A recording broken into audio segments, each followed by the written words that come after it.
conferencia que hoy dicta aquí en Tuxpan.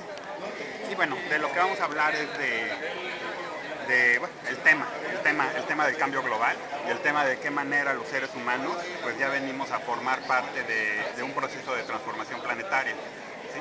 O sea, simplemente al haber crecido de la manera que hemos crecido y habernos desarrollado, pues de la manera que nos hemos desarrollado, pues hemos sobresalido entre todas las demás especies que habitan este planeta, pero pues al llegar al extremo de ser 6.000 millones de seres humanos, 6.500 millones de seres humanos, que habitamos prácticamente todos los continentes habitables.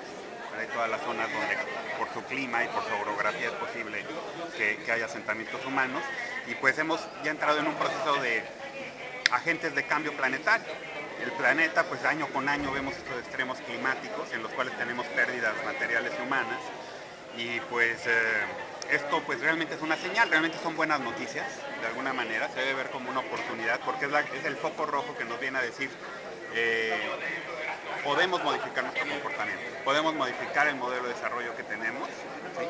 el sistema los ritmos de consumo de energía que tenemos en el momento, que pues finalmente pues todo lo hemos desarrollado de una manera empírica, igual que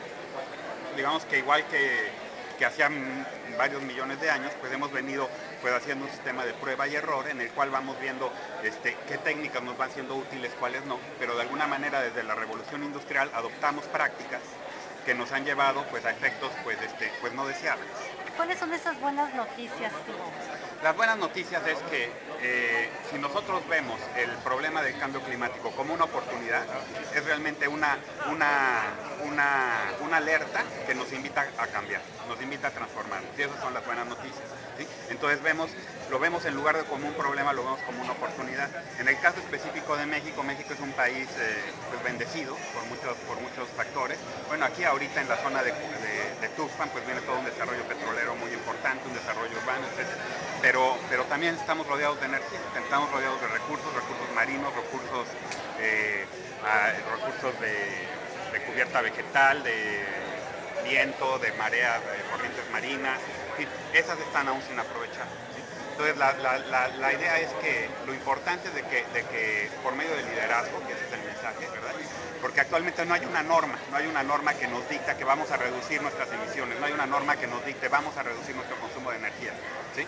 Entonces finalmente apenas siguen discusiones del protocolo de Kioto, etc. Entonces la invitación es realmente a que asumamos posiciones de liderazgo, y eso pues no es solamente los políticos, los gobiernos no pueden solo con eso, en eso tiene que participar la sociedad en su conjunto, por supuesto la academia pues está en un lugar de preferencia porque recibe el conocimiento de primera mano, pero tenemos que involucrar a la sociedad en su conjunto. ¿Cómo involucrarla? Pues lo que se repite en muchos foros, ¿no? Lo que se necesita es fortalecer la educación en el país, no solamente pues a nivel académico, sino a nivel social, a nivel familiar. Tenemos que empezar a compartir espacios de responsabilidad con los gobiernos, ¿sí? De hecho, las grandes naciones pues no las hacen los grandes gobiernos, sino son las grandes ciudadanías, ¿sí? Y así es como se ven las democracias importantes, más avanzadas de Europa, ¿verdad? Son ciudadanías muy comprometidas que ya llevan un trabajo, entonces de tal manera que cuando hay una alternancia política, pues no se tiene que reinventar el país, ¿sí? Entonces es importante que en México empecemos a tomar esa nueva conciencia en que pues todos y cada uno tenemos que actuar, ¿sí? Porque el problema es que pues también por nuestras acciones individuales pues hemos llevado al planeta en un camino pues no deseable, y el escenario o las posibles situaciones que van a pasar en el futuro pues son hambrunas, ¿sí? Pérdida de la calidad de vida. Algunos vienen y nos preguntan, ¿se va a acabar el planeta? No, el planeta no se acaba, la vida continúa, siempre se adapta, pero el problema es que estamos demeritando la calidad de vida humana. Entonces, ¿cuáles son las expectativas para Latinoamérica y en especial para México? Digo, porque esto del cambio climático es un tema como que muy en boga ahora mismo. De moda. Y bueno, ¿cuáles son realmente las expectativas? Sí, usted bien lo dice, parece moda, ¿sí? Realmente no es moda, lo que tenemos que hacer es que se asiente. Pongamos, hace unos años hubo un programa de la FILU, ahorita se está dedicando a oceanografía, hace 1 o 2 años se dedicaba al cambio climático, pero finalmente viene la FILU, entra y pasa. Cuando uno está hablando de cambio climático no estamos realmente palpando la dimensión de lo que estamos hablando de una especie transformando un planeta, ¿sí? Entonces es algo que realmente debe estar siempre presente, ¿sí? No es algo que de repente nos vamos a acordar Y claro, si lo vemos de una manera práctica, lo que tenemos es que simplemente retomar todas las omisiones o todas las malas prácticas que hemos venido dejando desde hace tiempo, ¿sí? El cambio climático nos da la oportunidad de volver a ver el manejo de la basura, de volver a ver el manejo del agua, la protección de las especies, tanto de plantas de animales, que finalmente son como tareas pendientes que hemos ido dejando, ¿sí? Y para esas sí hay normas, ¿sí? Que de hecho no se respetan, no se aplican, ¿sí? Entonces el cambio climático nos viene a decir, espérense tantito, ahorita ya el problema ya llegó a nivel planetario, ya no es responsabilidad de una nación o de otra, ni de un estado ni de otro, es una responsabilidad compartida, ¿sí? De especie humana. Entonces ahí es donde está la oportunidad. Realmente tenemos la oportunidad de tener un foco rojo, ¿sí? Que nos dice, vamos a redirigir el camino. Y ahí también hay lugar para el petróleo, ¿verdad? Porque algunos piensan, no, vamos contra Pemex. No. Hay un lugar para el petróleo es bueno y necesario, nos da muchos servicios, se necesitan nules, etcétera. Pero el modo más absurdo de utilizarlo, pues quemándolo. Maestro, una última pregunta. ¿Cuáles son las expectativas para esta zona costera del Golfo de México, donde se dice que el nivel del agua va a aumentar, que es necesario reubicar a la población? Eso es muy sensible. O sea, decir que uno va a reubicar a la población y las rancherías de los cauces de los ríos, que son zonas muy vulnerables, es un poco abrupto. Y, o sea, el problema es querer ver el cambio climático como algo completamente nuevo. No. Ha sido un proceso que ya viene 200 años. Bueno, el clima de la Tierra siempre ha estado cambiando. De los últimos 200 años ha habido una participación humana que lo ha acelerado, ¿sí? Entonces no es que vamos a hacer cosas completamente nuevas, ahí está el error, porque entonces no hacemos nada, ¿sí? En el Inter, ¿no? Realmente lo que hay que hacer es adoptar las prácticas que hemos dejado. Entonces decir que vamos a hacer un estudio que nos va a decir de qué tamaño van a ser las tuberías para una ciudad, dónde vamos a reubicar a las rancherías que tienen problemas para subsistir.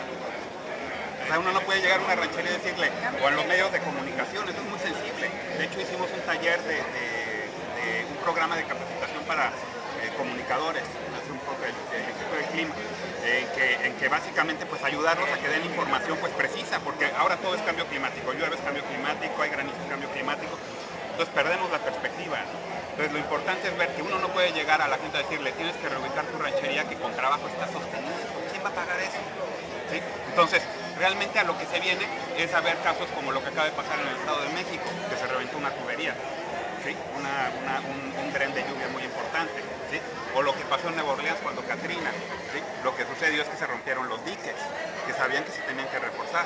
Entonces, más bien, lo que tenemos que hacer es aplicar las normas que ya tenemos, reforzar la infraestructura que ya tenemos, y de alguna manera pues no podemos pensar, a ver, ¿cómo vamos a hacer ciudades que sean a prueba de todo desastre climático? Eso realmente es ficción. ¿Sí? Una última Lo que pregunta. tenemos que hacer es tomar en serio las obligaciones y los deberes que ya se tienen, ¿no? Y para esto les quiero decir, parece que es nuevo el cambio climático. El Instituto del Clima, Climate Institute, que es la organización que represento, se fundó en los 80. ¿Sí? Entonces desde entonces ya estaba ese tema, hace décadas, pero quienes lo estaban manejando eran científicos y políticos. ¿Sí? Ahorita, gracias a la labor de Al Gore, etcétera, se acabó con la controversia científica, ¿será cierto o no será cierto? Que hay cambio climático, ahorita ya se sabe que está. Entonces lo que hay que hacer es tomarlo con seriedad. Una pregunta. El protocolo de Kioto se ha respetado. No, pues quedó muy corto, ¿no? O sea, mientras hemos estado en aplicar el protocolo de Kioto, que se firmó por 1997, no se alcanzó a ratificar hasta que entró la Unión Soviética, parece que en el 2005-2006.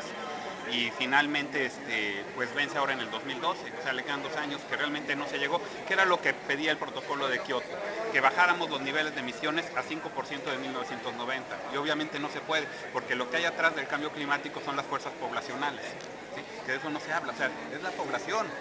¿Sí? Entonces, mientras siga creciendo la población, mientras la migración a ciertos países, ¿verdad? Migraciones ambientales que hay, la migración a Canadá, pues las tasas de consumo de energía crecen. Y pues cómo uno puede estar hablando de que vamos a reducir la energía. Realmente el incremento de consumo de energía es mayor a lo que podría verse los pronósticos del IPCC. Vamos aún más. ¿Por qué? Porque realmente no estamos actuando. Cuando actuemos es cuando los que estamos aquí empezamos a tomar cartas en el asunto y empezamos a hacer cambios en nuestra vida diaria. Entonces tenemos que compartir ese espacio de responsabilidad con los gobiernos. ¿Sí? Eso es lo importante, si no, no se puede. ¿Sí? Entonces por eso se habla de liderazgo. Tienen que surgir estos liderazgos en las comunidades, en las escuelas, en los vecindarios.